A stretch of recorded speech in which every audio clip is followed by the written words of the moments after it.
उत्तर प्रदेश के मुरादाबाद में इज्तिमाई नमाज पढ़ने के मामले में 26 लोगों पर मुकदमा दर्ज हुआ है। इल्जाम है कि मुरादाबाद के दुल्हापुर गांव में मुस्लिम समाज के लोगों ने जबरदस्ती लोगों को जमा किया और नमाज पढ़ी गई, जबकि गांव में पहले नमाज पढ़ने की रवायत नहीं थी। ये तस्वीरें उसी वक्त की बताई जा रही हैं।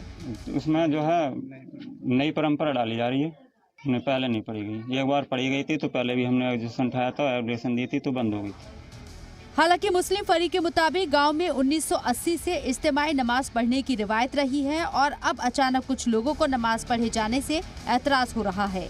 हालांकि ऐतराज क्या है ये कोई नहीं बता रहा। जब से हमने होश संभाला है इस गांव में, जब से स्वामी की नमाज पढ़ते चले आ रहे हैं, ये वो जान सकते हैं उन्हें क्या ऐतराज है। उन्होंने आज तक हमसे बताया तो नहीं। खास बात यह है कि मुस्लिम फरीक के मुताबिक 3 जून को उन्होंने आखिरी बार गांव में नमाज पढ़ी थी और उस दिन ऐतराज के बाद उन्होंने आज तक नमाज नहीं पढ़ी। लेकिन इनका इल्जाम है कि इनके पास 24 अगस्त को गांव के 2 घरों में नमाज पढ़ने का वीडियो है और उसी की बुनियाद पर उन्होंने मुकदमा दर्ज कराया है। उसी बुनियाद पर पुलिस ने माहौल खराब करने और मजहबी जज्बात भड़काने का केस दर्ज किया है। नमाज पढ़ने के लिए एकत्रित हुए, जहां मस्जिद नहीं थी, 2 मकान थे और इन पे शिकायत मिलने पर इनके खिलाफ दोनों के खिलाफ मुकदमा दर्ज हुआ है और गिरफ्तारी के प्रयास किए जा रहे हैं। सवाल ये उठता है कि क्या घर में नमाज पढ़े जाने से किसी के जज्बात मजरूह होते हैं? क्या नमाज पढ़ने वाले खुले में नमाज पढ़ रहे थे?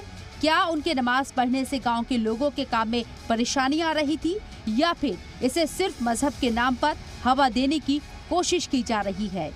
जी मीडिया ब्यूरो रिपोर्ट।